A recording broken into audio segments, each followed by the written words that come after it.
Welcome to the Metal Pit Podcast. This is where we dig deep into the riffs, the legends, and the chaos that make heavy metal what it is today.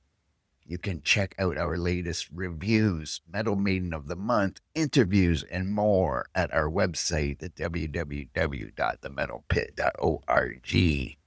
Stay connected with us on Instagram and Facebook at The Metal Pit and at The Metal Pit Podcast. And visit our YouTube channel at The Metal Pit 666. If you have any album suggestions or maybe you want to be a guest on an episode, email us, podcast@themetalpit.org. Please rate and review us. Here we go, the Metal Pit Podcast. And I'm here. This is our first episode of season 4 of the Metal Pit Podcast, but we're going to recap the year 2025 in heavy metal. And I got two of the writers from the Metal Pit. I got John and Eric, both from the big old USA. How are you guys today? Doing great. How are you guys doing? I'm good, guys. Thanks for having me.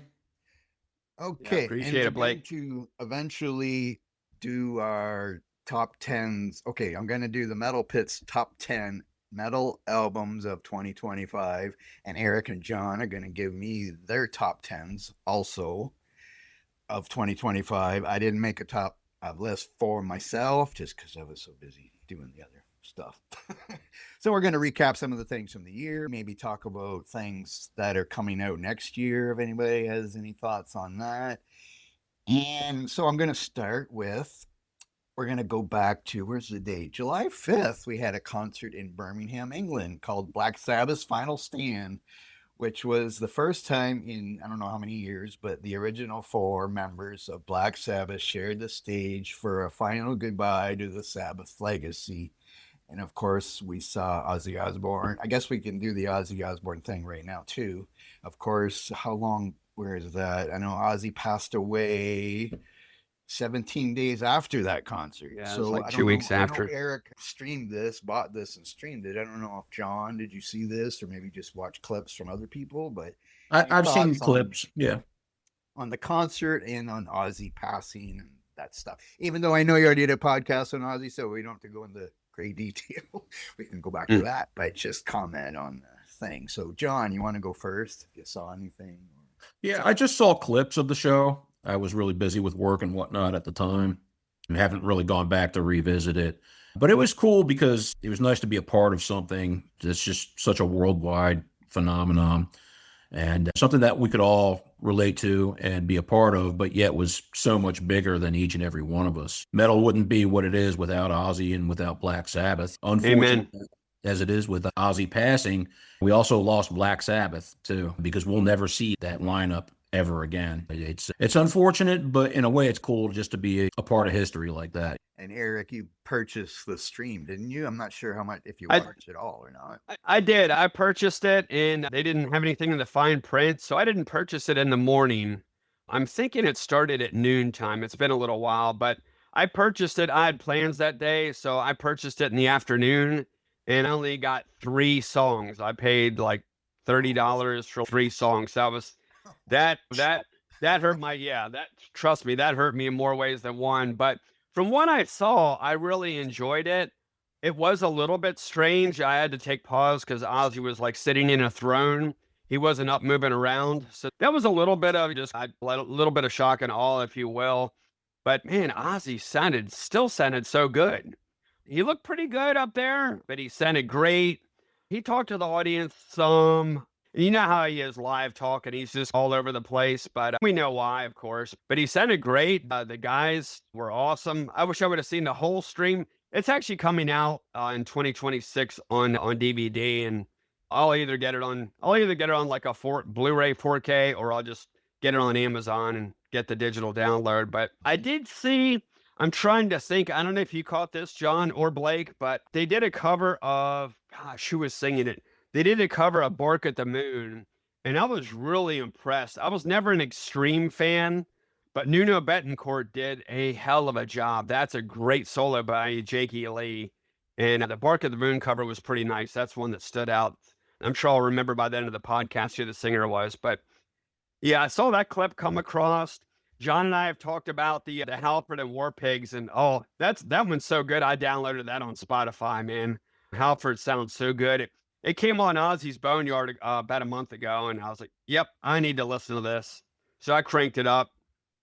Halford's another one of these Birmingham cats. And he was just nailing it. I loved it, man. He just had that spirit. Him and Ozzy are like kindred spirits. So that was pretty awesome. I saw that and I've heard that. And yeah, Ozzy's just I can't really add to what John said. He said it so eloquently. Without Ozzy, there isn't metal. There's Ozzy's one of a kind. I just started reading I Am Ozzy, his autobiography.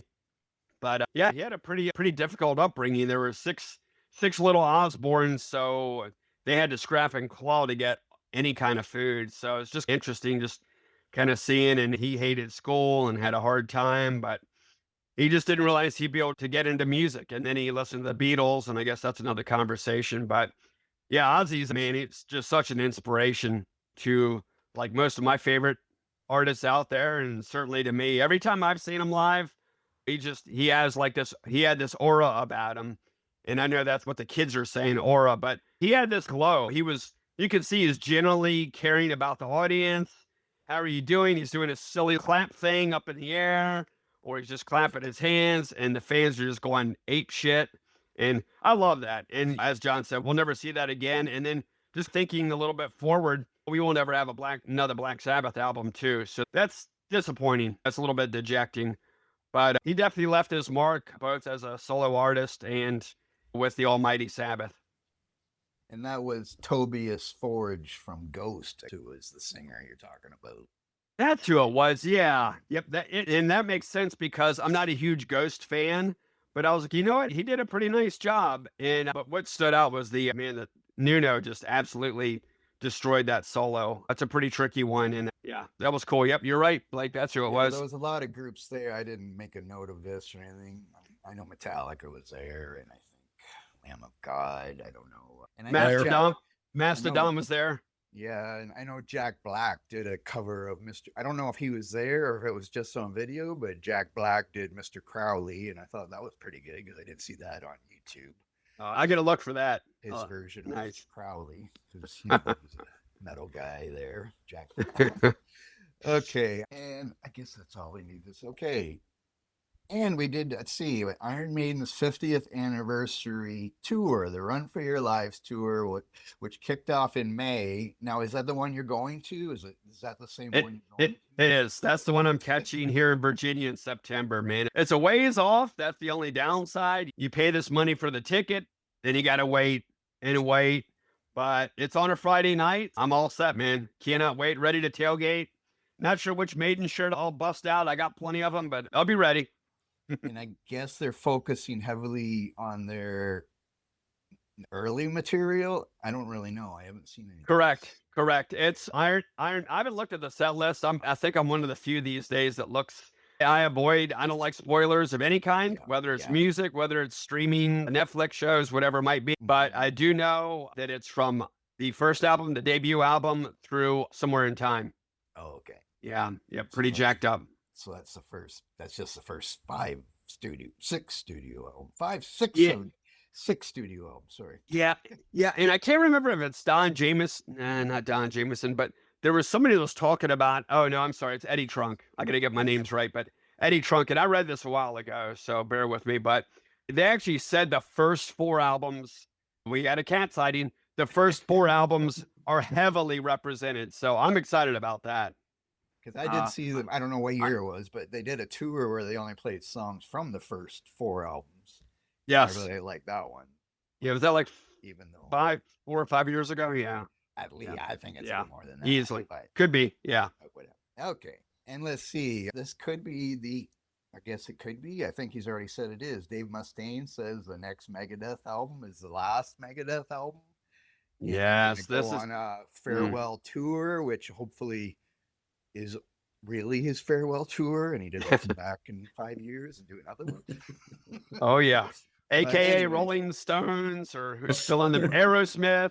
Even Slayer is still playing, even though they said they were done. You're right. Kiss, of course, has a new one every year. Oh Yep, my sure. God. And I know that, so we got a Megadeth. I think I might have it down on my notes. Maybe I don't, but I know there's a Megadeth album coming out this year, Eric. I know you know that. Hopefully, we're gonna get it early. I don't know. Yeah. Awesome. So they I have a think new album coming January out. 26th. I think January 26th Oh, is sounds it? right. Okay. But yeah. Okay, then I'm probably not gonna get it early. I don't know. I should message somebody and see. But anyway, and I guess I didn't make a note of that. I guess he's doing a re-recording of Ride the Lightning, just because That's what I don't like. he's still That- bitter that he's not as big as Metallica. So he's You know what? I don't know if you were, hey, Blake, I don't know if you or John caught this. So I read an interview on one of the websites. I don't want to plug them because the Metal Pit's the best. But anyway, Dave Mustaine said that he chose to record Ride the Lightning to honor his time and to honor Metallica. And I don't love the idea. I got to say this, man. This is one thing I feel strongly about. Don't mess with a perfect song. Just leave it the way it is. You have your mechanics. They have the Four Horsemen. That's fine. You contributed plenty with Metallica. I don't love the idea. Personally, I'd rather them just do one more original song. I like the 3 singles that they've released. I don't think any of them are game changers, but I like what they've released. They're actually opening for Maiden. I was a little bit upset that Anthrax isn't going to be on the Lega tour that's coming to Virginia. I was a bit upset about that, but Megadeth will play longer, so it should be cool. oops, sorry about that. So it's January 23rd is Megadeth's release. Okay, Yeah, I guess we're looking at it right now. It's copy then, but anyway, Fingers are do crossed. it after it comes out or whatever. Awesome. Appreciate that. I don't really Yes. like the Ride the Lightning thing either, because it Yeah. sounds like even though he says that about, Yeah. I think it's just his bitterness that he's not as big as Metallica. Think you're spot on. And Yep. he wants to make sure people know he wrote the riff for that song or whatever. But I could be wrong. Who knows? Okay. Sure. Did you want to add, John? I don't know if you like Megadeth. Did you want to add anything? I haven't listened to anything Mega Dave recorded since Countdown, which I thought was just I guess it's as a commercially viable radio rock album. I guess it's okay, but I never. Ashes in your mouth? Nah, man. And really, the music on Ashes in your mouth? All right, man. I got some None of doubts it. about you, brother. Oh, None of it. that's a hell of an Well, epic. First of The all, riff, to the double follow up. bass. First of all, now hear me out. Yeah, They go set for it, the man. bar. They set the bar unrealistically high with Rust in Peace, which I I am feel. with you. I'm with you. And to this day, I say it's a generational album. The guitar work, especially, is phenomenal. And I understand Dave went a more mainstream commercial route, a la Metallica's self-titled album, to try to expand to a broader audience. I get it, but to me, musically, they're just, come on, man. Insomnia, Omnia. By the time they got to that crap, it was just like, nah, man, I can't do this. You know what I mean? No Captive Honor. No. What's the other one? This Is My Life. Oh, I love that riff. It's just, it's so in your face. Keep it. But yes, Mega Dave it is though. That's why he's been through 10 million guitars, because it's Mega Dave. But Yeah, obviously the man's attitude. He said a lot of inflammatory remarks to the media over the years and whatnot. I guess trying to stay relevant. Controversy breeds success or whatever. But yeah, I haven't, from Countdown on, I haven't listened to them other than a song here or there, which never really impressed me, especially considering everything up to and including Rust in Peace was so damn good. So yeah, whatever. It is what it is. I'm not a fan. Yeah, I don't listen to them. I just listen to the first 3 or 4 Megadeth albums. If I listen to anything of them, I just never really got into their later stuff, even though I'm sure there's some good stuff in there. Okay, let's see. If you have any other stories that you want to throw in, go ahead and do it. But I'm just going to go to, let's see here. There was a few singing changes. I guess Mastodon, who I don't listen to, but longtime guitarist, vocalist Brett Hins parted ways with the group. And so I guess they got a new singer. I don't know if they have they had a new album with this new singer. I don't know, Eric. He passed away in a motorcycle accident. Oh, yeah, yes. well, It's just pretty- days after that happened. pretty tragic. Yeah, they had an ugly falling out. I saw something on Instagram, and Brent said something about, these guys lied to me. They weren't true. They treated me like shit. So it sounded like I felt bad for the whole band because it sounded like it got really ugly. And he's one of the founding members, as Blake said, and really talented guy, man. He's got a cool voice, really got his own style on the guitar. But yeah, it sucks how all that turned out. I did see some blurb about them having another guitarist step in. They've always had, not always, but for the last at least 4 albums, they've had like 3 of them have sang. So I am curious to see how they approach the vocal aspects of it. But they don't have a new album just yet, Blake. Okay. And let's see. Exodus says they parted ways with Steve Zetro Zusa. And I think I looked on Wikipedia, and that was back in February. I guess I never heard it. And Rob Dukes, who this is his 3rd time in Exodus, and he is back. Oh, wow. Again. And I think they're working on a new album. And I'd have to go back. I'm assuming Rob Dukes, I don't know how many albums he was on or not. Not sure. I know I like the ones with Steve Zusu a lot, the best. Yep. I'm a big fan of Steve. So, yep. He's got that gravelly, kind of nasally and a voice. Yeah. It fit Exodus, in my opinion. But I think he's still, according to Wikipedia, which depends on I don't know who's posting it, so how true everything is. But it's a coin flip. Some drinking problems again or something. Man. But he was okay. He said he thinks it's good that he's out too or something. So I don't know. But anyway, so I think Exodus is working on a new album. What else do we got? Sabotage. They played their first show in nearly a decade at the Monsters of Rock in Brazil, fueling rumors of a full-scale comeback in 2026. But I think they are. Last time I heard, they were going to make a new album, but you never know because everybody's getting older. You never know with health and stuff like that. But Eric,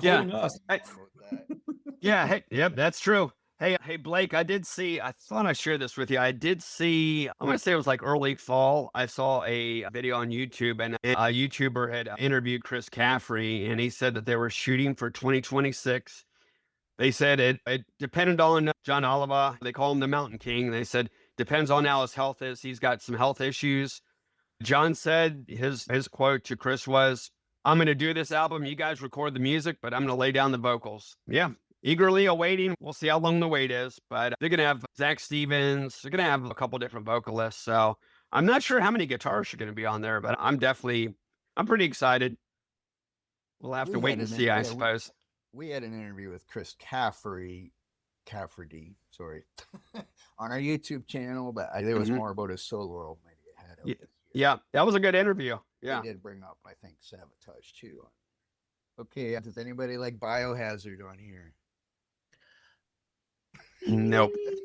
Okay, I just know that the classic lineup came back and they made a new album.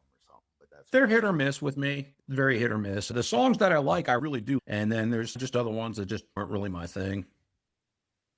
And I don't know. Let's see. What else do I got here? Oh, Arch Enemy. I was going to mention that. I know Eric's not a big fan. I'm not sure about John. But Alyssa White-Gluz, singer of Arch Enemy, left the band to go solo. I did see that headline. Yeah, I saw the headline. To go solo, which was a shock to everybody in that melodic death metal Arch Enemy thing. But I don't think they've named a new singer yet. Arch Enemy, that is. I am hoping it's the former singer, Angela Gasso, because she's still the manager of the band, and she's hinted at getting back into singing. Angela's got a lot of health issues, from what I understand, though, which had led to her stepping out initially. So as much as I would like that, because I'm an Angela fan myself, as much as I would like that, I don't see it happening. But you never know. Yeah, but I don't think there's been any announcement yet. There's been people that posted, "Oh, here's the new singer of Arch Enemy," but they're not saying that. So people are just making stuff up to get hits on YouTube or what. Oh yeah. So I'm not clickbait. Anything until what? Let's see here. Maybe is there anything? Okay, I did that. Oh, another person that passed away this year was John Sykes, who was big in Whitesnake, Thin Lizzy, Blue Murder, Whitesnake. Yeah, he was on my favorite Thin Lizzy album, Thunder and Lightning. And I forget, he was on the Slide It In album by Whitesnake, I believe, which is my favorite Whitesnake album. But anyway. He was also on Whitesnake. He had those crazy harmonics on Crying in the Rain. Oh my goodness. Yeah, there's some slick guitar playing on that album. Yeah, it's more radio friendly, but there's still some stellar guitar soloing on there, and that compliments the Sykes. He always had a great tone too. I bumped into this guy. It was a funny thing, but I went up to Columbia, Maryland to catch Maiden.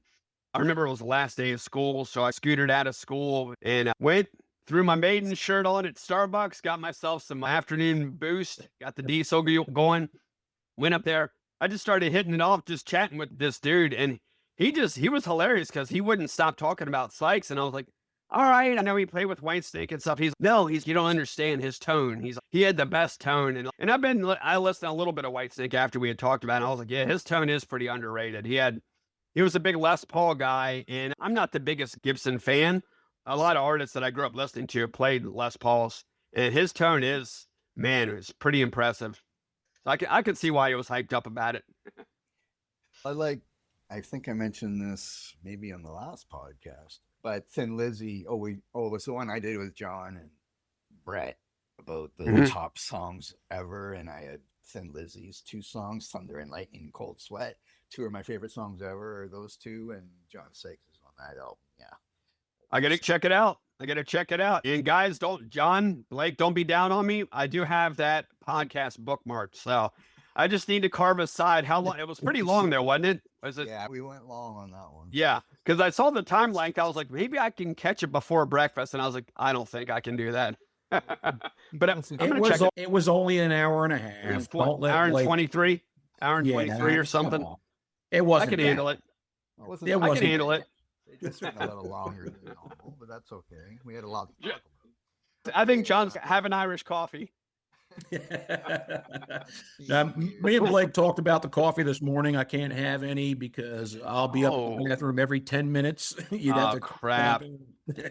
Exactly. Sorry to hear that. I feel for you, man. I'll get some after the show. It's all right. Okay, before we get to the top albums of the year, do we know? Okay, we already talked briefly. Sabotage, maybe having a new album. Anthrax.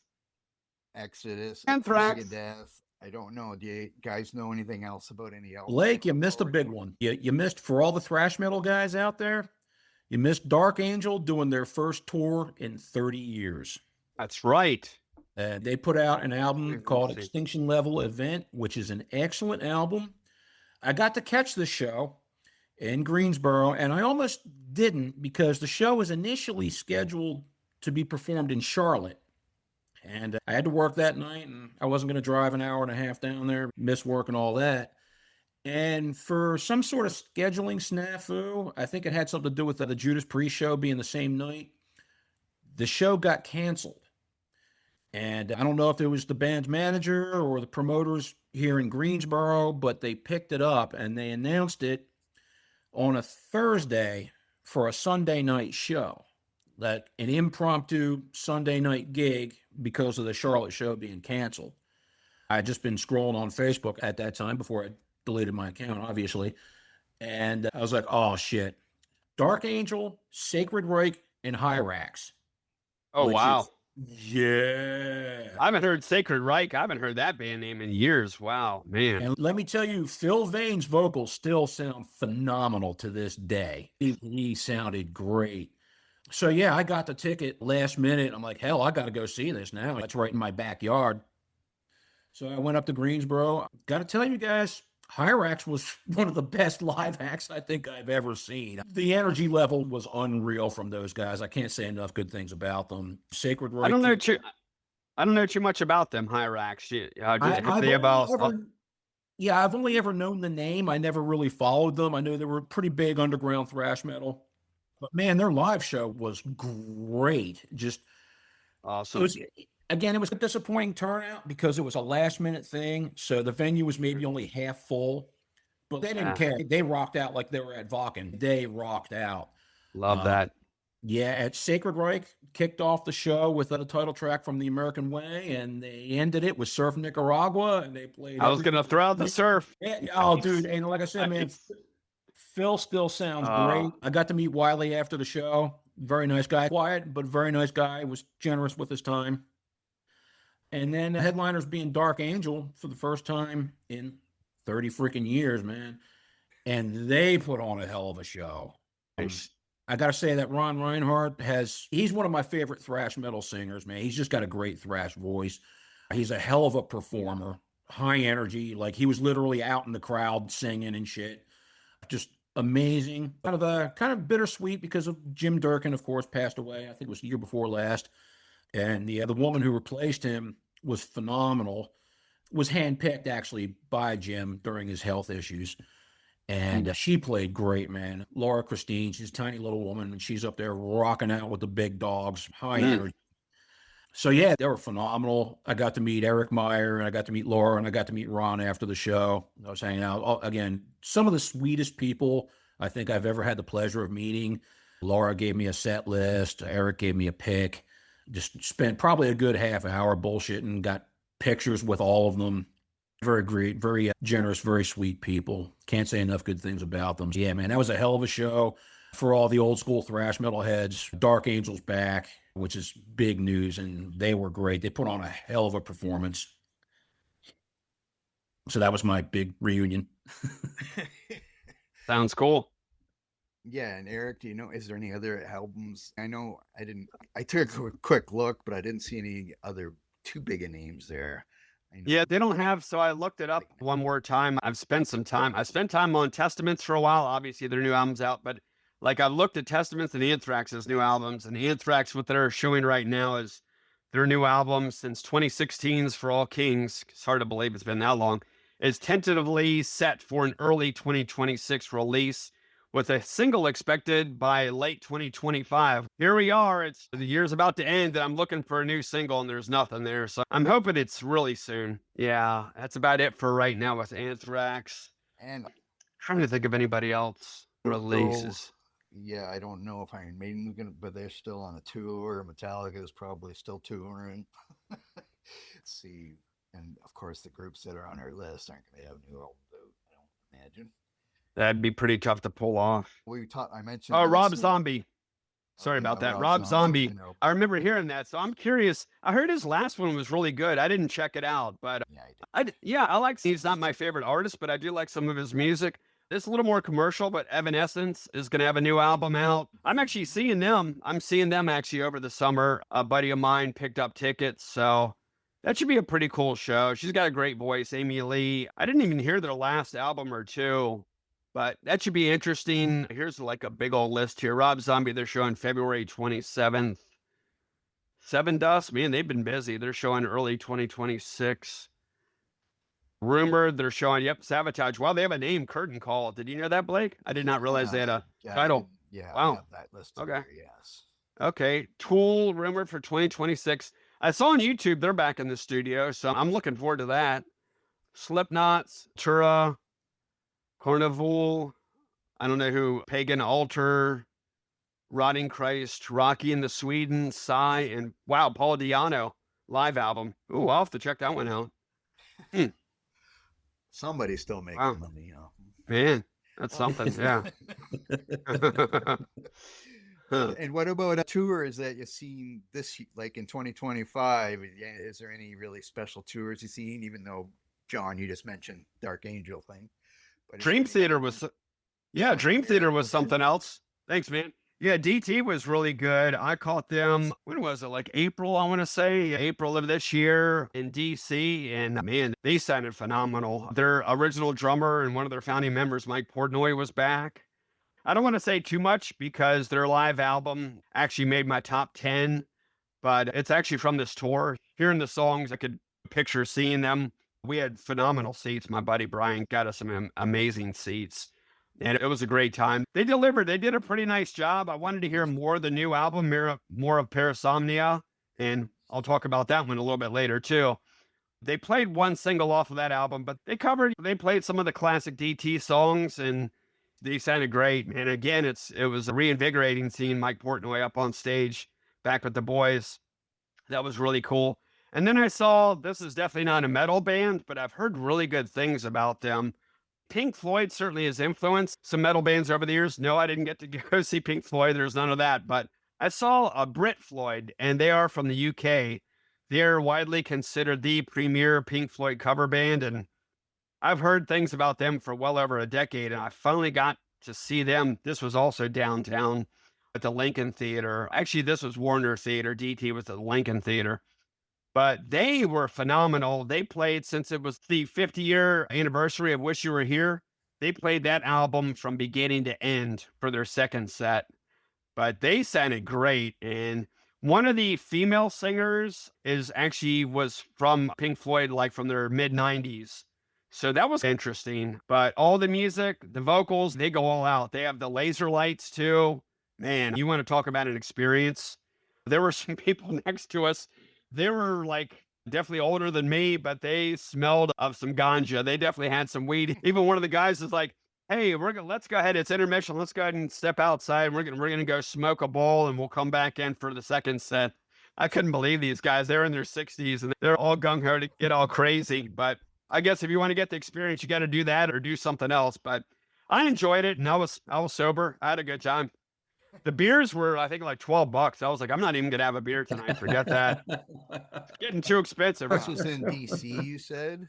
It was. Okay. It's not the Yeah. Donald Trump Lincoln Center. Oh now? my God. He's trying to attach his name to everything, but I guess that's a completely different conversation there. But yeah, Brit Floyd was really enjoyable, man. I had a blast. And the thing is, I even showed like some of the kids at school. I work in an elementary school, and I was like, you know what? These kids, most of them obviously haven't been to concerts, let alone like a rock concert. So they were like, oh, wow. And they were watching it. And of course, they're looking at the laser lights more than listening to the music, but they're like, oh, that's awesome. And I was like, it's cool to just see like a younger person's perspective on the concert. It was a really fun time.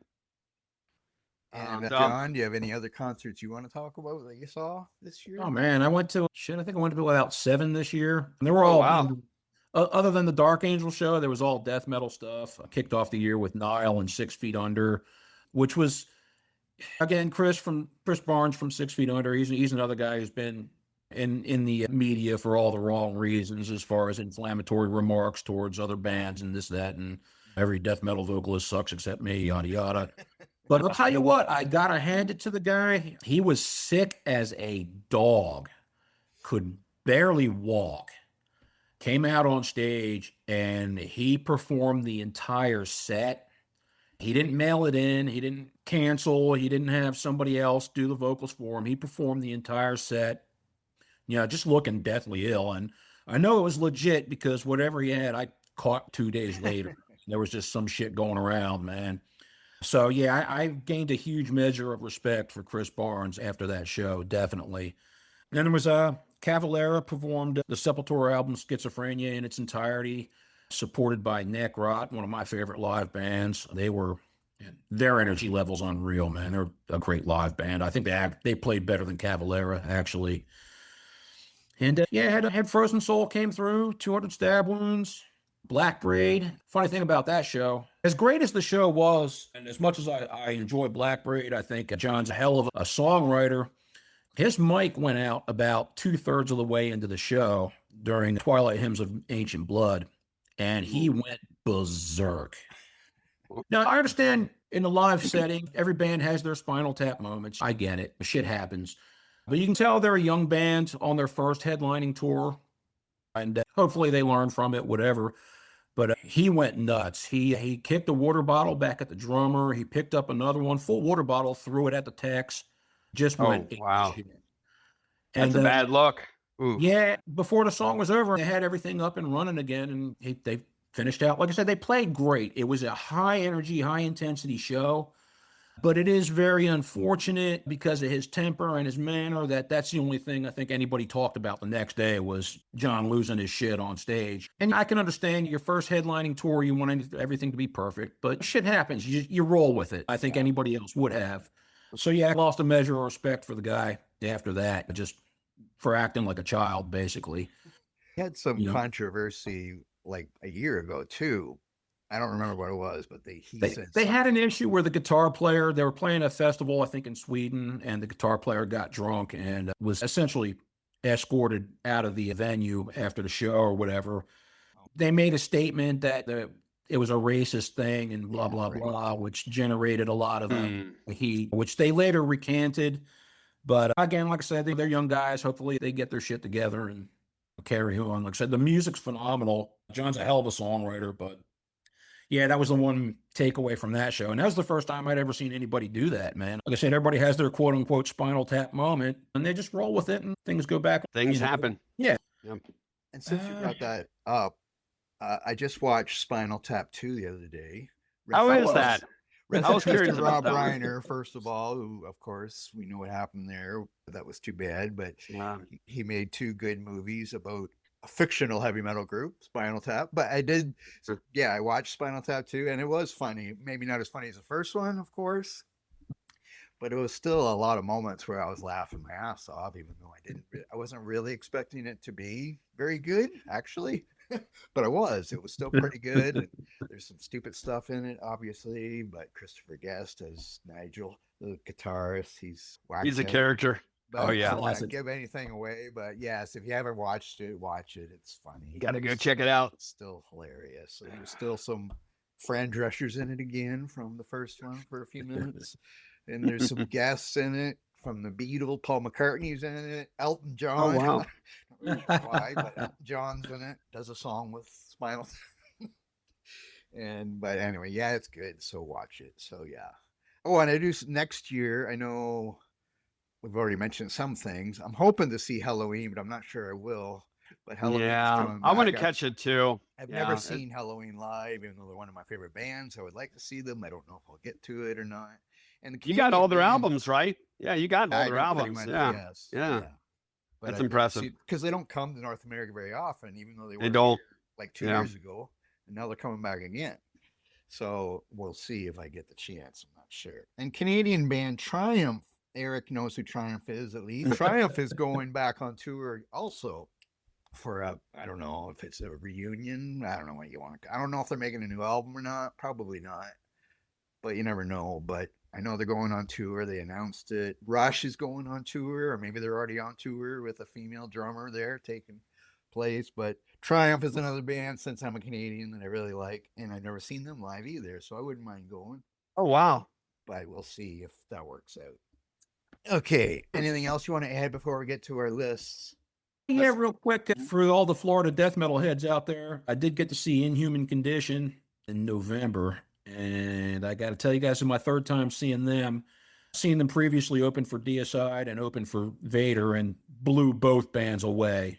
Just completely destroyed them live. Like, I would not want to have to headline with these guys on the bill, because they are the best live band I think I've ever seen, ever. High energy, man, high energy. The vocalist, Jeremy Kling, also plays drums in Overkill.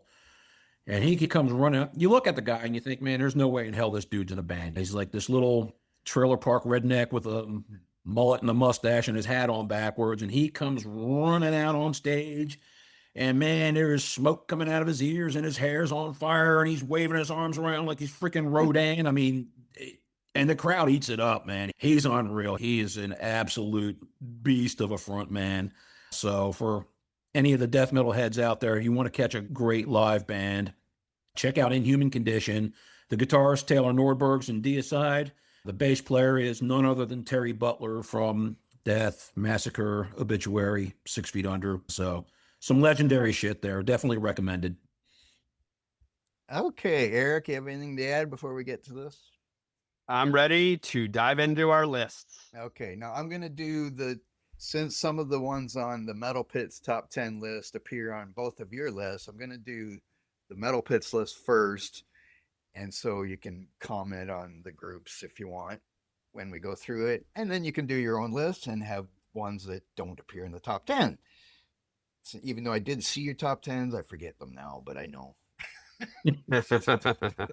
You've got the evidence. Now, there is a top 30 list that I have started to post on the Metal Pit's Instagram, which is at the Metal Pit. So if you follow us on Instagram, you can check there, because Inhuman Condition is in the top 30 there. Like John was just talking about them. And we got some groups that I can't pronounce their names, so I'm glad they're not in the top 10. We got Benedictions in there, and Hailstorms in there, and Catatonia, who Eric is a big fan of, I think, is in there. So keep following Instagram, and then later I'll post them on the website. But it's counting it down on Instagram. At the time we're recording this, I'm only at number 28, so there's still 27 to go. But if you want to hear the top 10, you're going to hear it right now. So here's the top 10. The number 10, I got Burning Witches with their album Inquisition. And I know John is a big fan of Burning Witches, and of course, it was their 6th full-length album from the all-female Swiss metal band. It was released in August, and of course, that features the dual guitar tech of Romana Kalkul and Courtney Cox, not of Friends, but the guitarist Courtney Cox. And I don't know if Eric, have you ever listened to Burning Witches, Eric? I'm not sure. I have not, but I'm interested. I didn't realize it was all female group. So they're like, what kind of metal are they? Or power metal, traditional metal. John, okay, what you'd call classic metal, classic Euro metal, very much in the vein of Warlock or even Dio or Judas Priest. Okay, I'll have to check them out. Yeah, they're a favorite guilty pleasure of mine when I'm in the mood for some Euro classic metal. Those are the ladies I turn to. Okay. The last couple albums were all really excellent. So definitely recommend. And they're not bad looking either. Oh, they're easy on the eyes. Laura's a goddess, man. Laura is gorgeous. Oh my God. It never hurts. Yes. So yeah, that was their 6th album. So that's our number 10. Number 9, we got a classic band here, which I'm not sure. I'm not sure if it's on Eric's list. I forget. But anyway, we got Testament. We mentioned them before, but with their album Parabellum. And of course, thrash metal. That was their 14th studio album, released in October. And they have a new drummer, Chris Dovis, who was the new drummer. I didn't really even pay attention to that, but I did like that album too. And I know Eric likes it. John, I don't know if you're a Testament fan. Yeah, it's odd, man, because like I remember being in high school back in the 1990s, and it seemed like everybody who was a metalhead was wearing their shirts, and they're the one band that, for whatever reason, I never really did a deep dive into. I've always enjoyed the songs that I've heard. You got Disciples of the Watch, which is just awesome, and I've heard a little bit of this new album, and it is heavy, really heavy. So yeah, eventually I'm just going to have to sit down and just have an all-day dive into Testament. I know that they're phenomenal musicians and they've got a hell of a lot of material. Yeah, I guess I'm just a terrible metalhead, man. For whatever reason, I just never, ever got around to it. Well, check out the New Order. See, Testament started thrash, then they went a little bit death, which you might like his vocals went The Gathering. Death. You were like, yeah. But now they went back again to classic, more thrash and not as much death vocals. More, I guess. This one, this one has. What I heard was very deathy. Yeah, Blake. So Blake, have you seen? So I caught this. Like, there's one guy on YouTube, and he mentioned it was interesting because maybe John, you've heard this terminology because I know death metals that's your wheelhouse.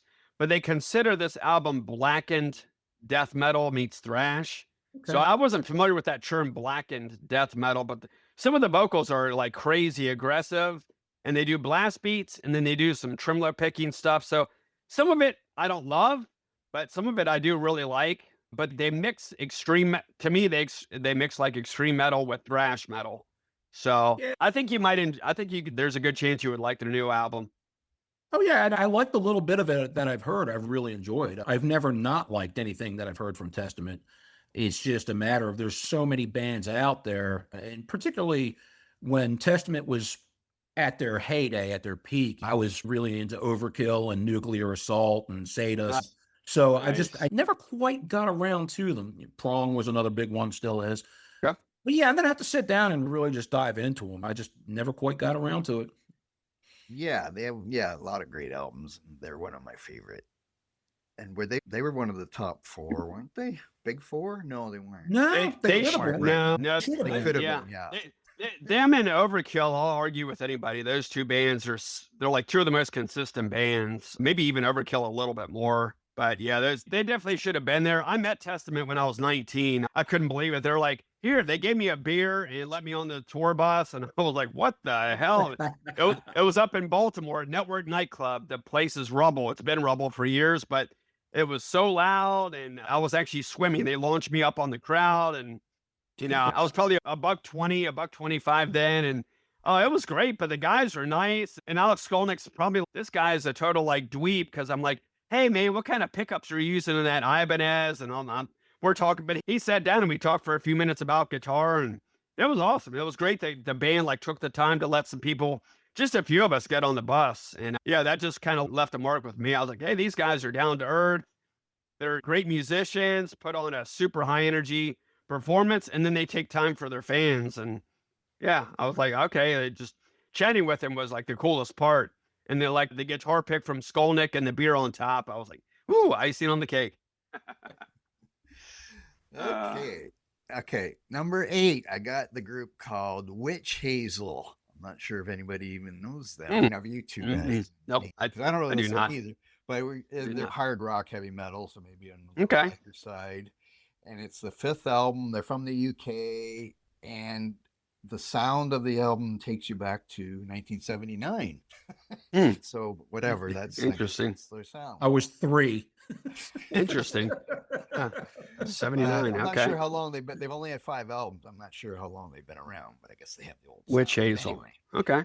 but they got twin guitar harmonies and they have Christian influenced lyrics, which is a little different. But they've Okay. often been compared to Thin Lizzy, I guess. So if you like Thin Lizzy, maybe check out Witch Hazel if you haven't heard them before. Our number 7, we got Coroner, who I think is on John's list. Dissonance Theory, and this is technical thrash. I guess we might call that. I don't know. This was a historic release. It was the 6th album and their 5th Their 5th studio album in over 30 years. What does that mean? Sorry, I got this. It was their first studio album in 30 years. Oh, is that what it is? Oh, wow. That's what Yeah, I meant to say. first. Sorry, that is what it says. Yeah. Since 1993 album Grin. And it has a new drummer. I'm not going to try to say his name, but they haven't lost their edge. Would you agree on that, John? Because I know you're a fan, I think. Oh, yeah. It's not quite as aggressive as earlier releases like Punishment for Decadence or No More Color, but there's a little bit of everything on there, man. It's aggressive at times, but it's melodic at times, and it's just catchy and heavy at times, but it's atmospheric at times. There's just a little bit of everything, and it's all done exceptionally well. Was lucky enough to review this album, which was a big deal for me because I was a big fan of Coroner back in the early 90s. I think from a musicianship standpoint, they blew away anything that was going on here in the States at the time.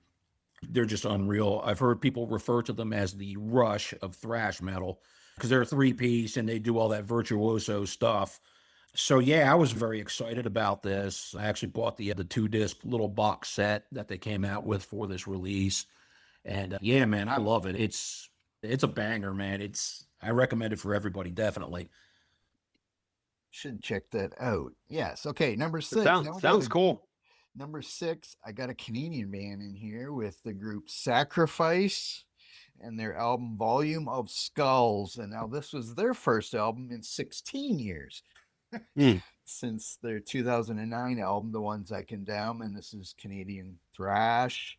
I would say they're in the big 5 of the Canadian thrash. Here we were just talking about the big 4 of Canada has 5 bands?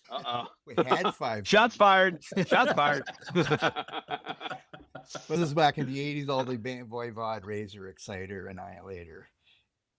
But I wouldn't really call Voivod thrash, but a lot of people do. But anyway, so I said they're 5. So Sacrifice is a great band, and this is a great album. And it's called Volume of Skulls. Yes, is that right? Yeah. No, I don't think that's right. I think that title's wrong. I think it's called Volume 6. I don't know why it says Volume of Skulls there, though. Maybe there's a song. Maybe there's a song called Volume of Skulls. Maybe, I don't know. Yeah. It's some mistake there, but I think it is called Volume 6, if I'm not mistaken, because it is the 6th album. But anyway, we'll check that out. But anyway, Sacrifice is on there. Okay, number 5, we got, I think this is an American band, yes, Castrator. I know John really likes Castrator. This is the 2nd album, I guess you would say, full length from this death metal band. Are they all females, right? They are all female. All females. Yes, they are. And if you're going to be in an all-female death metal band, you have to be named Castrator. It's just you just have to. But I saw them live 2 years ago, opening up for Immolation and Cattle Decap, and they put on a hell of a good show. One of the better opening acts I'd ever seen. They sounded great. The performance was tight. So yeah, I was really impressed with them, enough so that when I found out they were coming out with this album, which unfortunately was, I found out after the release date and so didn't review it. But yeah, it's about as perfect of a death metal album as you could ask for. It's really good. I like it a I lot. don't think I named the title. Coronation of the Grotesque was the name of the Yes. album. And I actually saw that same concert in Canada, obviously, but I saw them live too, actually. I was at that show too, even though I'm not a death metal guy, but I was there anyway with other people Nice. and they were there. So I took some pictures of them, actually. Okay. We'll turn you yet.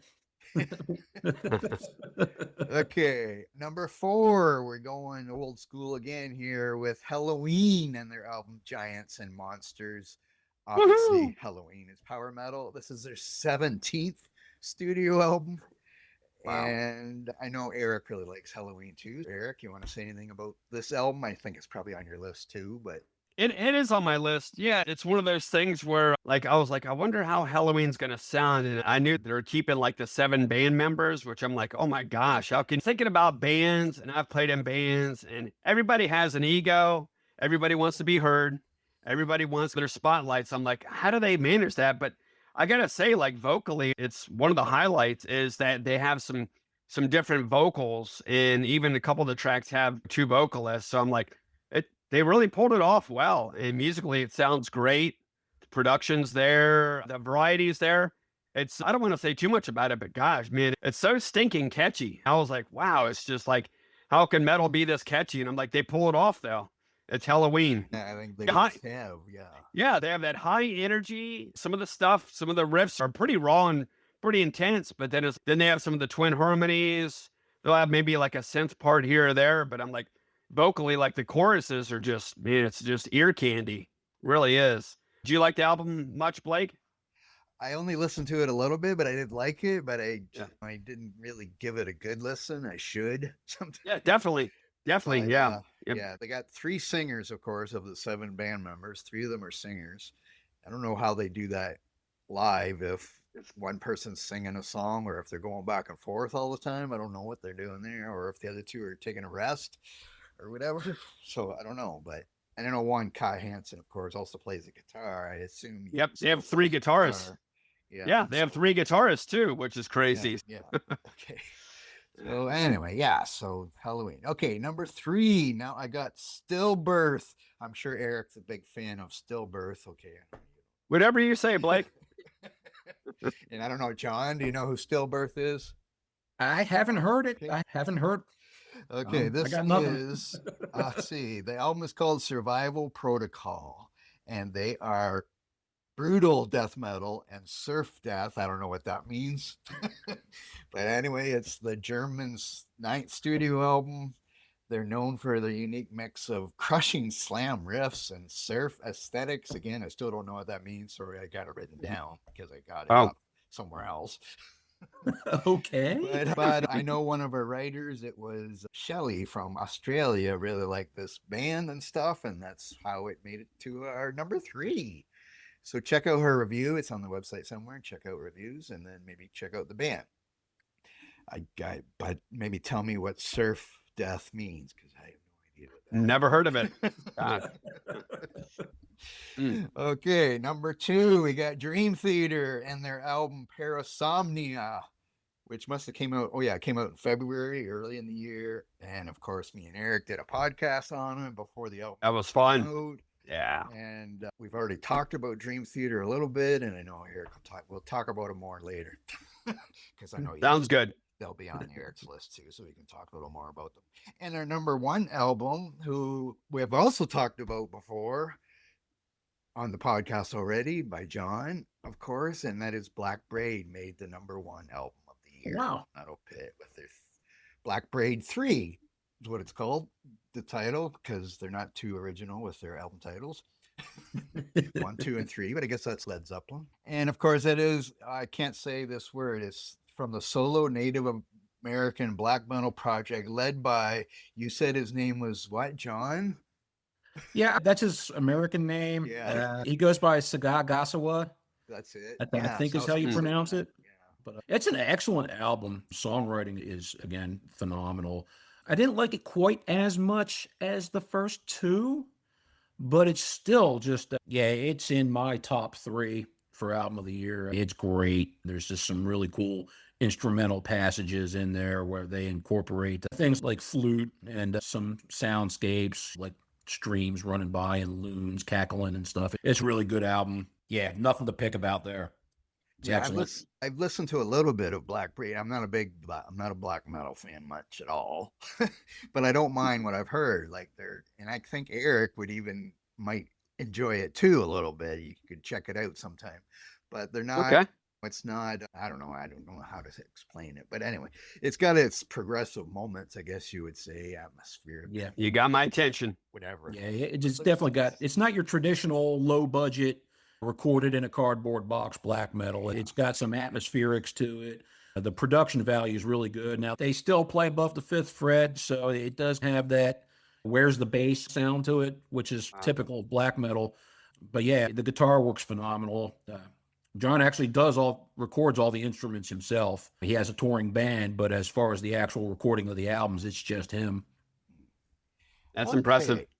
Okay, now we're gonna keep the death metal fans to the end, so we're gonna do Eric's top 10 first.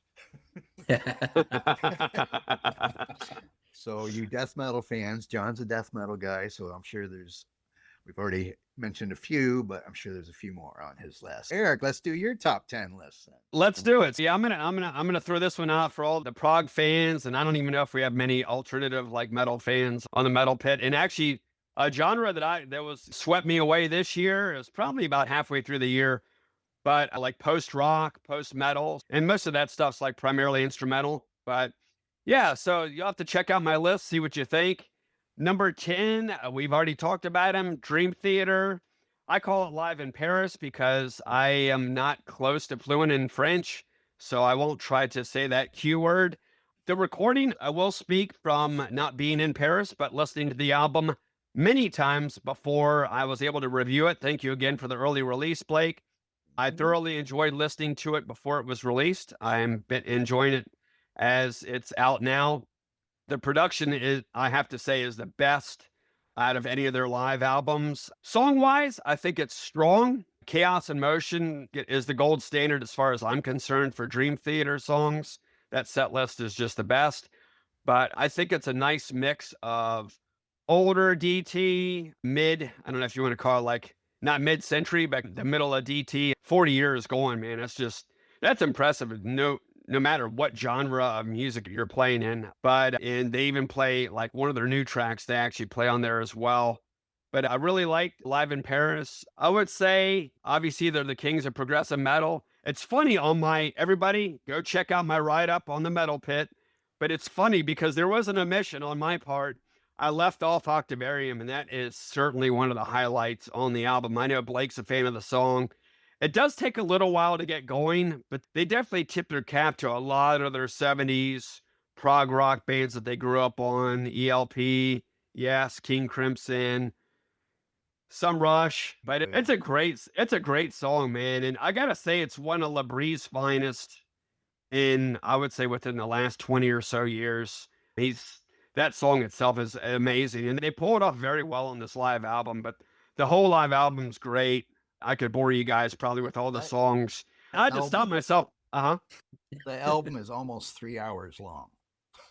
It's something where you have to. That's what their concerts are like too. They don't. They are. Oh yeah. Band.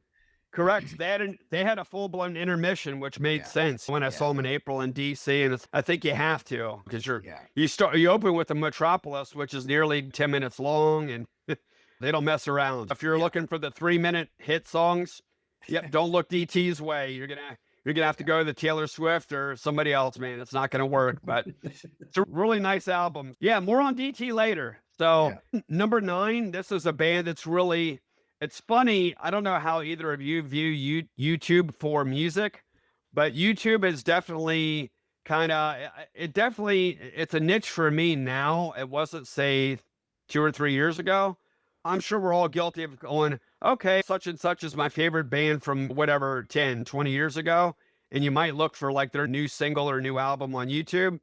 I don't know if you guys do that, but I just came across this band. I was like, okay, We Lost the Sea. What is that about? I was like, it sounds kind of like a downer, but I was like, let me listen to the music. And there's an album that's called A Single Flower. And I was like, wow, something about this bird. It's like falling. And then there's this, looks like a rose there. And I was like, let me check it out. But it's got this somber yet angsty kind of tonality to it. And apparently it's one of their, I guess, quote unquote, heavier albums. I would call it rock with a splash of metal, but it's definitely going for like an atmosphere, going for a mood. They used to have a singer in, I'm trying to think of what year it was, but he took his own life, sadly. But yeah, they're instrumentally, they have a really neat sound. They're in the post rock kind of genre. But I listened to the whole album yesterday. A Single Flower is their latest album. There's another one, Departure. What is it? Departure Songs. But I really like what I've heard from them. So that's my number 9. I actually close. And Blake, I didn't want you to try to have to track the song. I will say, since it's, trying to find it on here, since it's 27 minutes long, I didn't expect you to listen to it, but I was like, wow. Listened to it yet. Yeah, that's okay. I wouldn't expect you to, but I was looking it over and I was like, man, okay, who has like the cojones to do like a song this long, to even attempt it? And like, how boring is it going to be? Departure Songs is the name of the 2015 release. It's actually very good too, but A Single Flower is really cool. And it's Blood Will Have Blood is the name of the song, but it's 27 minutes and 10 seconds. And it starts off with some energy and then it like drops out and you're like, what are they doing now? And it gets more atmospheric and you're like, okay, what's going on? And then they pick it back up. And not to bore you guys, but then like at the end, it picks back up. And I was like, okay, this is the third or fourth wind, but it's a damn good song. One song both of you should check out just because I would say more the darkness of it, A Dance with Death. And I can't help but think Iron Maiden when I hear like dance and death together. But it's not quite like that. Like definitely Steve Harris definitely wrote a gem of a song with that particular tune, but their song, it's got a really cool edge to it. And it has this mysterious kind of some of these dark kind of undertones. Great song. I would probably say that's my favorite song off the album. It's 6 songs, yet the album's an hour and 10 minutes. So I've learned in a few months that I've listened to 2 bands that are considered post-rock, Tesseract and Caspian, and they're both different bands, but I've been into them for 8-9 years. But more of the post-rock stuff has jumped out to me over the last maybe 6 months. But it's a really good album. So that's my long-winded way to say, hey, that's number 9, We Lost the Sea, A Single Flower. It definitely invokes your thoughts. In this next band, Carved Into the Sun, I was listening to this as I was shaving this morning, and Silent Tower is the album. It's really cool. It's not quite as diverse as more of the post-rock music out there. It's more clean guitar, and I probably should do a little bit more homework on their stuff. I don't know if he's truly playing a 7-string. I think he's tuned down a couple steps. But when he cranks on the gain, you can really hear it. But it's more kind of soundscapes with a lot of clean layered guitars, some sparse melodies. It is definitely on the darker side. So I think that's where metal fans might be like, okay, it's not heavy all the time, but you can feel them building towards something. And just the deep guitar, the deep bass guitar. And hey, wait a minute, we have bass guitar on this album. It's in a lot of music that I listen to, sometimes the bass is kind of lost, some of the heavier stuff. So here you can actually hear the bass guitar playing, and it does really add quite a bit because there's some percussion, there's some drumming, but it's not like what a lot of we listen to where there's steady drums throughout. They pick their spots, but it's very well done. And again, this one it's 6 tracks, but it's interesting. They're long songs. What Deepest Remains is a phenomenal song. It's the album closer, but it starts off heavy, it builds up again, and bam, it just really hits you once the high gain's on. But one thing that's cool that some of these post-rock, these guys are more post-metal, but they do incorporate a lot of other influences, but I like how they still retain some of these neat like delays and reverbs with the clean guitar parts. So you have this like ambient sound in the background, but then you have this really heavy guitars just sustaining like over top or underneath, just depending on whether you're listening through a speaker or headphones and earbuds.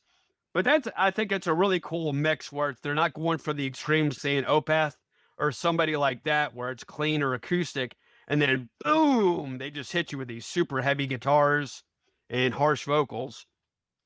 Here, these guys will have the delayed or reverb guitars just sprinkling about with these long 10 to 15-second delays with boom, these just punishing like drop C, super heavy guitar chords, sustaining. And I can picture some people would be like, I liked it before, but now I'm not so sure. Whereas I'm like, okay, I'm embracing the heavy guitars and I still like the kind of moody, froggy elements there as well. But Carved into the Sun, Silent Tower is a good one. I could go back and forth. I like A Single Flower a lot as well. Number 7, this is definitely a departure. Used that word earlier with an album, but this is a departure, honestly, for my tastes. And I don't know if you guys get into them. I've gone back and forth with this band, Nine Inch Nails, Tron Ares. So it's a soundtrack. It's not Pretty Hate Machine. It's not the Downward Spiral. You could mention maybe Fragile. It's not one of their, even that's not a newer Nine Inch Nails album. But it's cool because you have the elements of a soundtrack where it's slow building. There's some synths, but then you have some other kind of almost like dance. Like I'm picturing, I don't know if you guys are big John Wick fans, but I'm picturing, okay, Keanu Reeves is he's doing his kung fu. All right, who's getting taken out? How many people is he up against? You see somebody on the dance floor. Are they in Spain? Are they in France? I'm picturing that with the Tron Ares, and I get it. It's for the Tron Ares movie, which I haven't seen, but I can't judge the movie. I haven't seen it, but the soundtrack is great. And yeah, it's hard to pick a favorite, but I do like it a lot. And it's a longer, I'm trying to catch the track length on it right now, but it's obviously soundtracks in general. You're not going to get it. Yeah. You're not going to get like a short-winded album. Thanks, blank. Yeah, but As Alive as You Need Me to Be is like the single, and Trent Reznor sings on that, and it's got that doom, doom, do do do. It's got the synth. It's got the beats going. So it's again, I'm picturing Wick taking out some poor sucker that's probably twice the size, but boom, he's got him by Glock point blank. But they got this dance, got this beat going, but it's got this edge to it. And I think that's one thing that Reznor does well is he incorporates the electronic elements. You'll get your guitar here and there, not every track, but it does have that edge to it. And Trent's vocals, he doesn't try to pretend that he's somebody else. And I'll always respect any musician that like they know what they do. They know what they do best. Yes, they'll branch out and try some different things, but they hone in on what they do, what their strengths are. And like that song, As Alive as You Need Me to Be, that's like a synopsis. That single off the album, it's so damn good. It's so catchy, but it has that like edge to it too that Trent does so well with Nin. But that's my number 7. I've listened to it quite a bit. I really like that album, beginning to end. Again, not every song has vocals. I'm a longtime guitarist. I like some instrumental music. I'm cool with it.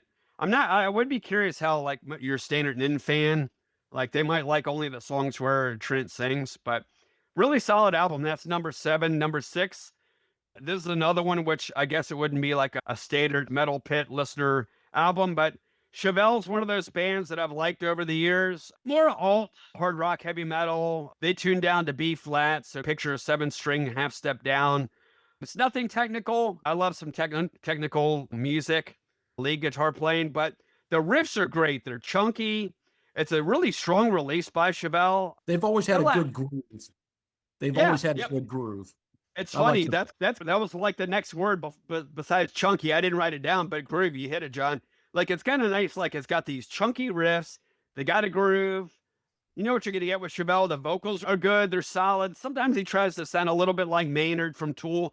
Not a bad thing, but he'll do his own scream once in a while, which he does on here. And it fits the songs well, but there's no shortage of riffing. Karma Goddess is a bit more dynamic. It's slower. It's a little more ambient. It was a little bit unexpected. I wouldn't call it a ballad, but it's a little slower, but it gets rocking. But the only thing to me, I was disappointed because it's like a 39-minute album. I was like, oh man, all right, we need 2 or 3 more songs on here, but I like every song off the album. It's every single they released off the album. It's excellent, man. Yeah, I really like that album. I've definitely listened to that one. I listened to it some when it came out. I think my problem is I'll end up listening to I guess as a teen and maybe even early 20s, I would find one or two albums and then just listen to it constantly over and over again. Like you'd feel like, okay, this amble's hitting me on the head. I've got to listen to this album again. I got to listen to Master of Puppets 20 times within a day. I got to meet my quota, whatever it might be, maybe something newer, but you kind of catch my drift. For me, maybe it was like Maiden, Power Slave, or Caught Somewhere in Time. And I got to just listen to that over and over again. But yeah, like these days, I listen to so much and I'm like, have I neglected something? Then I start to feel guilty.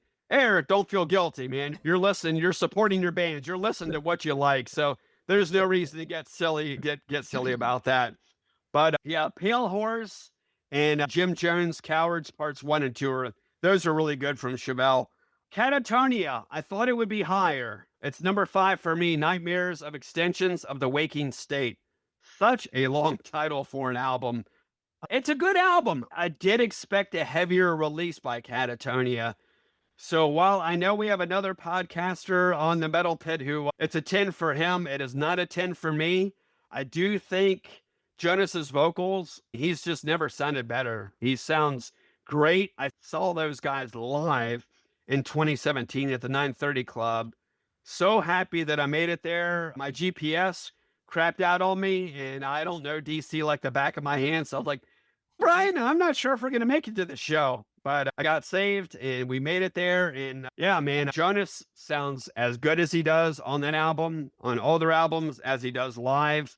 I will say it's a good, not great album, but Temporal is arguably my favorite song of this entire year. There is one Dream Theater song that's right there with them, but Temporal is just so damn catchy, and man, the chorus just packs a wallop. It's got these really heavy guitars. It's got these proggy synths behind it. Genesis has these like nice vocal layers. He doesn't overdo it with the vocal harmonies. It could be easy for them to get away with. He sounds so good. Lilac is great. What's the other one? Is it In the End Of? The last track is pretty phenomenal. So it's a really good album, man. I love Catatonia. I thought there was a chance that this one or my next album were going to be number 1 this year. They didn't quite get there. Solid release. As much as I like progressive music, and I would categorize Catatonia these days as progressive doom metal, because they definitely have some pretty somber lyrics, and so really definitely write in primarily minor keys, minor tonalities. It's a good album. It's proggy. I wish it was a little bit heavier in places. Number 4, Volbeat, God of Angels Trust. The lead singer calls it GOAT, which I see what he's saying now if you look at each word. GOAT.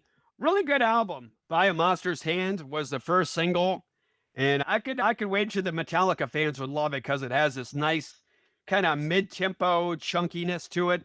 Great riff, man. The drums are ridiculous. Not like technically, but he's just going with his floor tom with some of the double bass.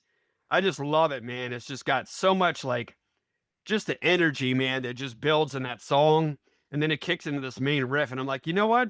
I think James Hetfield would definitely give his seal of approval for the chunking, for the riffing on here.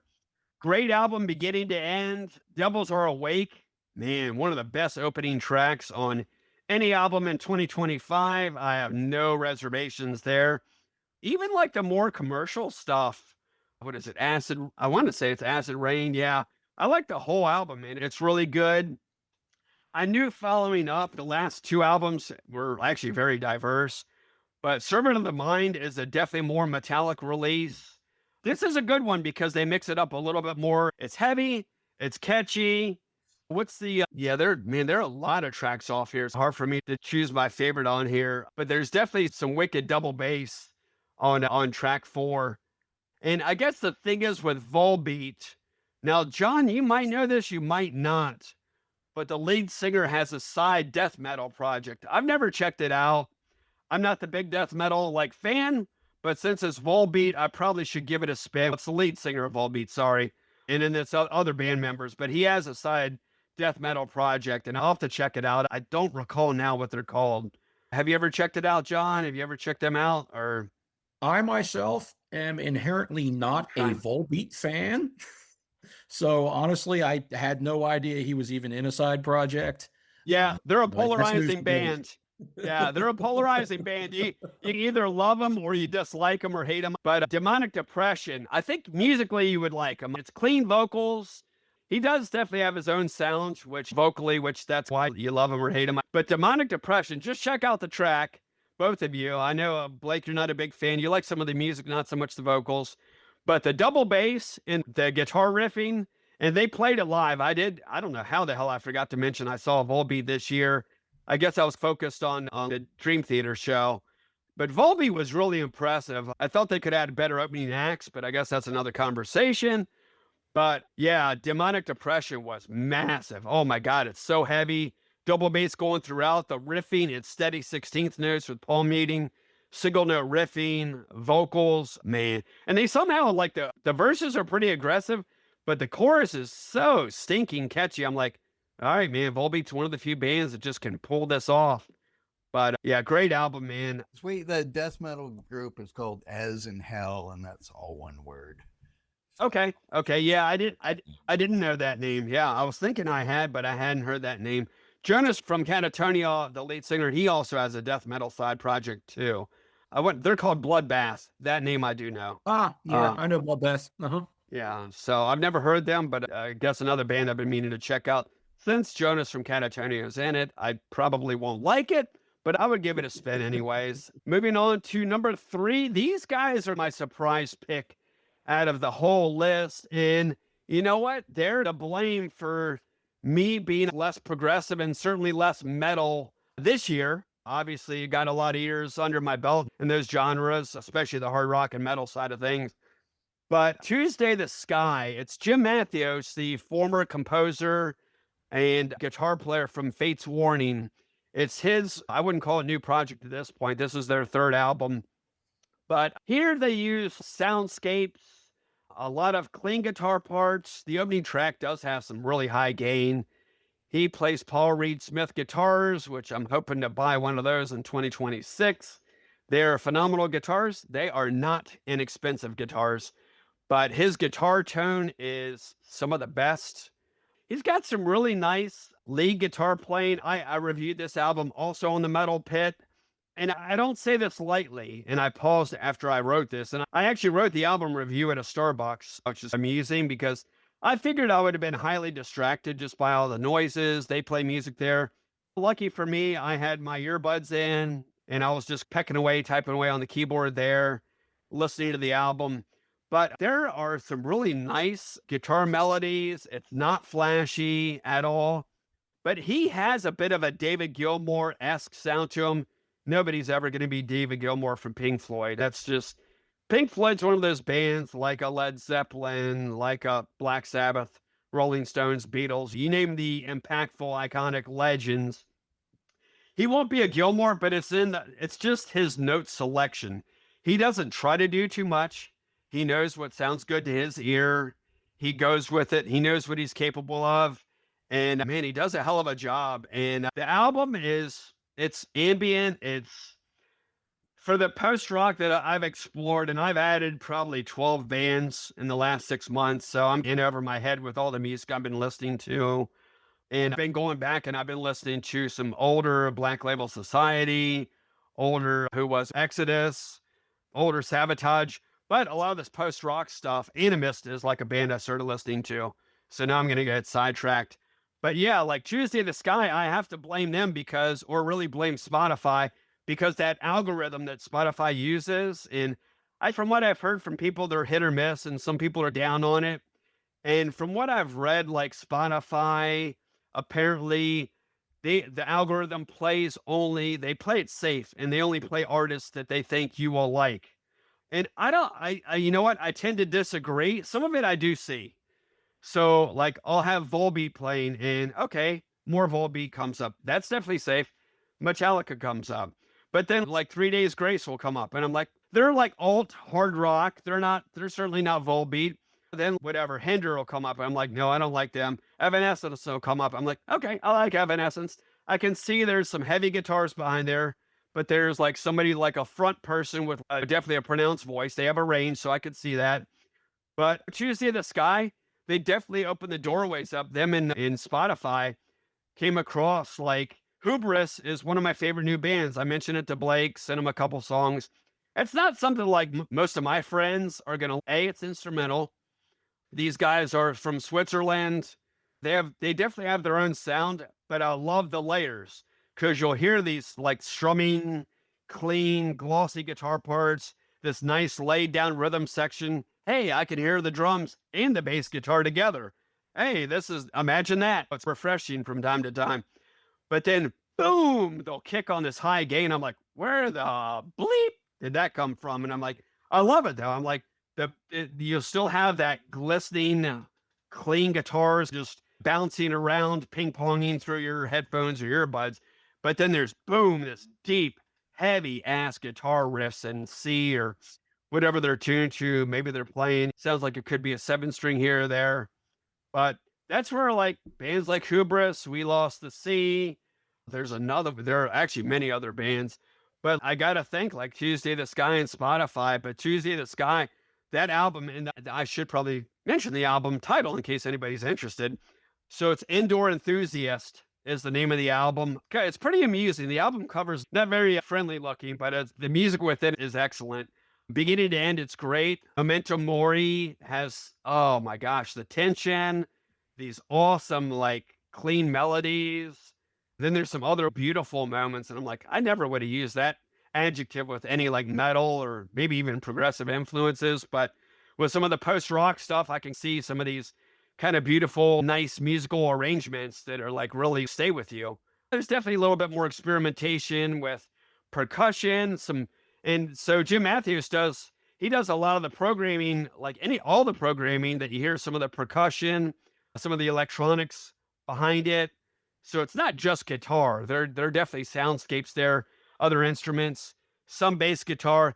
There is live drumming on 3 of the tracks, and they sound good. But yeah, it's an excellent album. I'll probably listen to it actually after this podcast. Moving on to number 2, a band that Blake and I have known for many years, and I'm sure John's aware of them. I don't know if they're really in his wheelhouse, but Halloween, German's finest, the power metal pioneers of power metal, Giants and Monsters. Love the album beginning to end. Blake's, hey, do you want to review the album? And I do feel guilty. I haven't kept up with them as much as I would have liked. I like what I've heard. I was always a bigger Michael Kiske fan vocally, but the other vocalists have certainly warmed up to me. I know Kai tried his thing back in the heyday, Walls of Jericho. But that was such a landmark album, and it influenced so many musicians in the UK, really in Europe and in the States. But yeah, Giants and Monsters, oh my gosh, the hooks on this album are just huge. Tokyo is a really good tune. That was like the last single before they released the album. This is Tokyo is the full title of the song. But yeah, like the 2 songs that break the 7-minute mark are really the ones that stay with me. The album beginning to end, though, is really strong, man. I had to give it some thoughts. I was like, does this top who I'm going to talk about at number 1? And I like they mix it up. Like vocally, they have the 3 vocalists. Musically, it's not all super fast like some of the power metal bands, like your Sorry Hammerfall, some of your bands that like just have a lot of that steady, really fast snare with the synths. They mix up the tempos a lot better. I even like the ballad on there. We Can Be Gods it's a good song. It legit, like I don't skip it. Like I could see where some fans are like, hey, this is slow. This isn't power metal. It's not fast enough, but they mix it up. But I gotta say, Universe and Majestic are 2 of Halloween's like better songs in the last, I'd probably say 3 or 4 albums. They're epics. They both eclipse 7 minutes. They're interesting. Majestic really builds things up, and then they go into this hyperdrive, really fast 16th note, great riff.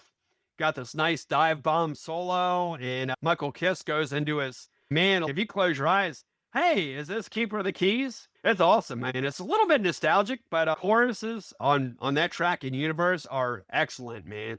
I'd probably say Universe, of course, has a slight edge. Musically, Majestic gets me more, but the whole album, a little is a little too much. So I heard that on, of all stations, like on Sirius XM. It was Channel 41, like Turbo, which is more, it's the modern hard rock heavy metal bands.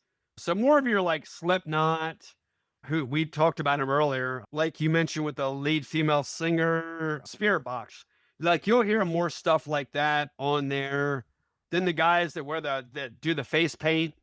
They're more extreme. They're touring. Blake, you had mentioned the one girl's like, why don't you guys play their music more? But they're on there. I'm drawing some blanks on a few of the bands, but yeah, it's more modern metal. But I was like, wow, a little too much. But yeah, they had a couple guest DJs on there, so they were playing like some of their influences. So like, okay, this is interesting, but super catchy tune, man. Really good. We Can Be Gods is awesome as well. Number one for me isn't a shock to Blake. Probably after hearing me talk today on today's podcast, probably it shouldn't be a shock to John as well. But Parasomnia, Dream Theater. This is Dark Dream Theater. And I feel like Blake and I are kind of on the same wavelength. It's not the super ballady Dream Theater, although the ballad on here, or Bend the Clock, is, woo, man, it's one of James LeBrie's finest, I'd say, in the last 15 to 20 years. And that outtake solo, oh my God. Oh my man, I got goosebumps. Petrucci is playing with so much feel, and then he just starts turning on the afterburners. It's a bit Gilmore-esque for the first maybe 16 to 24 measures, but man, he just cranks it up. There's so many great songs, and the album, while it's not truly a concept album, Portnoy did say that it has to do with like night terrors and nightmares, sleepwalking, things like that. Dead Asleep's scary. Ooh, the lyrics. Blake covered the lyrics of that one when we did our Parasomnia podcast. But it's quite a nightmare come true there. But Dead Asleep is one of those songs. I like the whole album. I know some people are hot and cold about an album starting off with an instrumental, but In the Arms of Morpheus is a great one. I really like it. And honestly, it has a new wave of British heavy metal feel. It's got that triplet vibe to it. But Petrucci's wielding an 8-string guitar on that one. Oh man, you can definitely feel the ceiling shake on that one if you turn it up enough. But I really like how they open with that. But getting back to Dead Asleep, man, it's got this super heavy riff, man, and he hits these harmonics, which Blake had mentioned before. I think Black Label Society definitely is Zakk Wylde, but it's deeper. And man, LeBrie sounds great. John Mayung early on in the song with the intro. It's such a great song. And then the solo section is certainly some ear candy. The Shadow Man incident, you want an 18 plus minute epic? They got you covered as their outro, man. Midnight Messiah, I guess I can let Blake talk about that one. That's a really great up-tempo, catchy, very heavy and thrashy, but proggy as well. Yeah, great album, beginning to end. Night Terror was the first single off the album. And it's like one of those songs where it's like, this could have been like one of those kind of B-sides, if you will, with Mike Portnoy to some earlier Dream Theater, Black Clouds and Silver Linings. It has that kind of vibe to it. And they played that one live, and it blended well with the rest of the set list. It's a really good tune. Starts off a bit slow, but then it gets into this frenetic feel with Petrucci kind of bringing up the rhythm. Portnoy with the double bass. Great song. The middle section is ridiculous. It's what sets Dream Theater apart, man. Great album. I would say if you like your metal proggy with an edge, a bit dark lyrically, Parasomnia is right up your aisle. Yeah, definitely my favorite release of the year. Yes, it came out in February, but I've still been listening to it along with all the other 20 plus albums I've been listening to. And no, I'm not exaggerating. There's just so much music out there for all of us. That's the beauty of it. So that's my top 10. Okay. Blake, have the microphone. Now, although I'm going to share post-rock sometime. and prog fans will leave, but death metal fans are hopefully still here. So, John, let's hear your top 10. I know half of them, I think, are on their top 10. Yes, sir. We'll try and keep this short and sweet. Number 10, I got a Revocation, New Gods, New Masters, technical death metal from, I believe, your neck of the woods, Eric. I think they're from Virginia. The fans can correct me if I'm wrong. The thing about tech death is that it can get crazy with all the progressions and the riffs. Right. Yeah, 30 riffs, none of them repeat. Revocation isn't like that, man. Musically, they're very complex, but the songs are catchy and they're memorable. And that's, I think, the genius of the band. is that they're still accessible. I use the word digestible a lot. Excellent release, rock solid. And number 9, I've got Cytotoxin from Germany, technical death metal band. Guitar work is over the top. It's absolutely stellar. For fans of Dying Fetus, if you haven't heard Cytotoxin yet, this band is for you. They are incredibly intense. For number 8, I've got the latest release from Dark Angel. This is cool because it was a sort of a renaissance year for thrash metal. You've had the releases from Testament and from Coroner, and Hyrax had a new release this year. Extinction Level Event is the name of the album, and it probably would have been my number 1 for this year. I do have one gripe about it. Unfortunately, it's a really big gripe. I don't like how Ron's vocals were recorded in the mix. To me, they sound really boomy and garbled, which sucks because I think Ron is a hell of a singer. I know firsthand he's a hell of a performer. So I think when they mixed that, they should have done his vocals a little more justice. The guy's awesome. But aside from that, it's an excellent album. Up next, I got Cancer, Inverted World, meat and potatoes death metal. Nothing to pick at. Cancer really hasn't changed a whole lot stylistically over the years. And that's okay, because some days all I want is meat and potatoes death metal. Got a couple of standout tracks, including 39 Bodies and Test Site, which are probably 2 of my most played songs of the year, even though this was an earlier release. I think it was April. Up next, we got Benediction, Ravages of Empires. Again, Benediction, you know what you're always going to get with them. They're another, I say, meat and potatoes death metal band. But the songs are catchy. They're memorable. They've got a really heavy groove in that UK death metal style. Longtime fans will love it. Dave Ingram's one of my favorite death metal vocalists. And for people who say they don't like death metal because they don't like the vocals and then turn around and listen to Janis Joplin, sorry, I got nothing for you. But Dave Ingram's the man. His vocals always have a certain driving cadence to them. It's almost like another rhythm instrument in there. He's unique. He's one of a kind. Coming in at number 5, The Burning Witches with Inquisition. Again, if you like Doro Pesh and Warlock, if you like 80s Judas Priest and Dio, Burning Witches is the band for you. They're a favorite of mine when I want to hear some pure heavy metal. Interesting side note, they actually did a cover of Holy Diver on one of their early albums. Ooh, nice. I got to go find it. Thanks for that. Yeah, it's great. It's not off the Dark Tower. I believe it was the previous album. It might have been Hex and Hammer. I could be wrong, but it's in there. For number 4, Inhuman Condition, Mind Trap. Rock solid effort from this band. For the Florida death metal guys, you'll love it. It's Terry Butler. He's one of the icons, one of the original death metal guys. If there was a Mount Rushmore of death metal, Terry Butler's on it because he's played in every Florida band that ever existed since the 80s. Think about Inhuman Condition. There are studio bands and then there are live bands. And Inhuman Condition is a live band. You might listen to this album, you think, all right, it's standard Florida death metal, no big deal.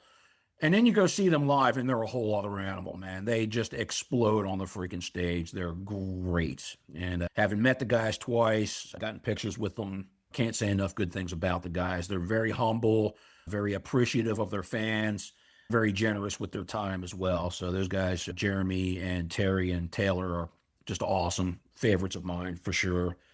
Number 3, Black Braid 3. Which again it's a masterpiece. It really is. Again, I don't like it quite as much as the first 2, but the songs are well crafted. There's a lot of instrumental sections, a lot of soundscapes and atmospherics to go along with the blasting and the crazy, crazy guitar riffs. It's typical Black Braid, but it's a little bit more evolved. So for me, I think I need to spin it a few more times. As much as I enjoy it, it'll probably grow on me, but just not quite as fast as the first 2 did. The first 2 caught me so much more quick, but I do really enjoy this album. Obviously, it's number 3 on my list. Number 2, Coroner, Dissonance Theory. Again, like I said earlier, there's a little bit of everything for everybody on this album. It's extremely well written. It's extremely well rounded. And it goes from the crazy technical thrash to more ambient type stuff. Like I said, it's very moody in spots. It's excellent. I think for them, it is a magnum opus, if you will, and a culmination of everything that they've done over the years. And and just done even a little bit better if that's possible, which Corner's excellent. It's hard to top anything that they've done. A shout out to those guys. And then, of course, I've got my surprise #1 album of the year, Castrator, Coronation of the Grotesque. It's well crafted, extremely well crafted for me. It's about as perfect of a pure death metal album as you could possibly get. It's comparable, I think, to my last year's album of the year, which was Manual Manic Procedures from 200 Stab Wounds. It's on that level. Production isn't quite as slick. It's a little more dirty, but that's okay. The rawness of the sound really suits it.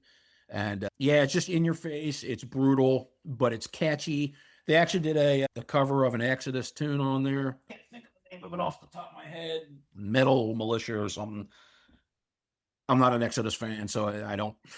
It never didn't really stick in my mind, but it was an excellent cover. It was well done, but the original tunes are where they shine. They're just excellent songwriters, and shout outs to Robin and Carolina who founded the band. You've got a damn good thing going. Let's keep it going. And Castrator, Coronation of the Grotesque, AOTY, baby. Okay, I'm trying to find that song. Oh, Metal Command was the song. Metal Command. Thank you. Yeah. Thank you. They did a great job with it. Like I said, I'm not an Exodus fan, and I like it. Yeah, I should check that out because I don't think I've heard them before, but I don't think I really listened to that album. Okay, so we got a big with you two guys. You got a big difference in bands, obviously. With Keeps Eric things interesting, right? Yeah. and then John with his death metal, mostly death metal and classic metal, whatever. But anyway, so it's interesting. We could have had 2 other writers, and then it'd be totally something even different too. So that's the good thing about it. You'd have to make it a 2-part episode. Yes, we went long again. Seriously. We went long again. But anyway, it's for the end of the year. So yeah, so I guess that's a podcast. So if you want to see the top 30 total, like I said, check Instagram. I'm posting them there. But here you got to hear the top 10 here and hear the top 10 of our 2 writers. And so we're going to say, I guess I could say Merry Christmas, even though it's a few days gone past now. There you go. I can say Merry Christmas. Donald Trump says I can say it. I don't know.